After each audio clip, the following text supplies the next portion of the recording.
ശ്രീലങ്കയെ നടുക്കിയ ആ മഹാദുരന്തത്തെപ്പറ്റി നിങ്ങൾ കേട്ടിട്ടുണ്ടോ? 2004 ഡിസംബർ 26 കൊളംബോയ്ക്കും ഗാലയ്ക്കും ഇടയിലുള്ള പതിവ് നമ്പർ 50 മത്താര എക്സ്പ്രസ് ആയിരുന്നു ട്രെയിൻ. ശ്രീലങ്കയുടെ തെക്ക് പടിഞ്ഞാറൻ തീരത്തുകൂടിയാണ് മനോഹരമായ ഈ റൂട്ട്. യാത്രയുടെ ഭൂരിഭാഗവും കടലിൽ നിന്ന് വെറും 200 മീറ്റർ അകലെയാണ്. രാവിലെ 6:50 തൊട്ട് പിന്നാലെ കൊളംബോയിലെ ഫോർട്ട് സ്റ്റേഷനിൽ നിന്നും സർവീസ് പുറപ്പെട്ടു. 1500 രജിസ്റ്റർ ചെയ്ത യാത്രക്കാർ ട്രെയിനിലുണ്ടായിരുന്നു. ബാക്കിയുള്ള 200 പേർക്ക് ടിക്കറ്റ് ഉണ്ടായിരുന്നില്ല. ഇതിനകം തന്നെ വണ്ടി തിങ്ങി നിറഞ്ഞിരുന്നു. ക്രിസ്മസ് അവധി ദിവസങ്ങളുടെയും ബുദ്ധമത പൗർണമി ആഘോഷങ്ങളുടെയും മധ്യത്തിലായിരുന്നതിനാൽ പതിവ് പോലെ കാര്യങ്ങൾ വളരെ സാധാരണമായിരുന്നു.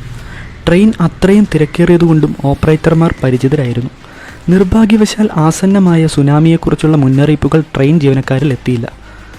അമ്പലംകോടയിൽ ട്രെയിൻ നിർത്താൻ ശ്രമങ്ങൾ നടത്തിയിരുന്നു. എന്നിരുന്നാലും സ്റ്റേഷൻ ജീവനക്കാർ മറ്റു ട്രെയിനിനെ സഹായിക്കുന്നതിൽ വളരെ തിരക്കിലായിരുന്നു. ഫോണിൽ മറുപടി നൽകാൻ ആരുമുണ്ടായിരുന്നില്ല. നമ്പർ 50 മത്താര എക്സ്പ്രസ് പതുക്കെ അമ്പലംകോടയിലേക്ക് പുറപ്പെട്ടു. ആസന്നമായ ദുരന്തത്തെക്കുറിച്ച് ആരും അറിഞ്ഞില്ല. സ്റ്റേഷനുകൾ ശൂന്യമായതിനാലോ ജീവനക്കാർ ഓടിപ്പോയതിനാലോ അല്ലെങ്കിൽ ഇതിനകം മരിച്ചുപോയതിനാലോ തെക്കോട്ട് വഴിയുള്ള കൂടുതൽ ശ്രമങ്ങളും പരാജയപ്പെട്ടു. ഒടുവിൽ തെൽവെട്ടയ്ക്കടുത്തുള്ള പേരാലയ ഗ്രാമത്തിൽ ട്രെയിൻ നിന്നു. രാവിലെ 9:30 ഭീമാകാരമായ സുനാമി. തിരമാലകളിൽ ആദ്യത്തേത് തീരത്തിൻ്റെ ആ ഭാഗത്തെത്തിയിരുന്നു. വണ്ടികൾക്ക് ചുറ്റും വെള്ളം കയറി. എന്നിരുന്നാലും ഈ ഘട്ടത്തിൽ ആഴം ജീവന് ഭീഷണിയായി തോന്നിയില്ല. വെള്ളം കുറയുന്നതുവരെ യാത്രക്കാർ തിരക്കേറിയ വണ്ടികൾക്കുള്ളിൽ തന്നെ നിന്നു. മറ്റു ചിലർ ട്രെയിൻ ട്രാക്കുകളിൽ സുരക്ഷിതമാണെന്ന് കരുതി അവിടെ നിലയുറച്ചു. താമസിക്കാതെ ഒരു വലിയ തിരമാല എത്തി. അത് ട്രെയിനിൻ്റെ ഉള്ളിൽ വെള്ളം കയറാൻ തുടങ്ങി. കൂടുതൽ യാത്രക്കാർ മേൽക്കൂരയിൽ കയറി. അതേസമയം ഏറ്റവും തിരക്കേറിയ വണ്ടികളിൽ പുറത്തിറങ്ങാനാവാതെ പരിഭ്രാന്തരായി ആളുകൾ ചതഞ്ഞരഞ്ഞു തുടങ്ങി. ഏതാനും മിനിറ്റുകൾക്ക് ശേഷം ഒരു വലിയ തിരമാല ട്രെയിനിൻ്റെ ഇടിച്ചു കയറി.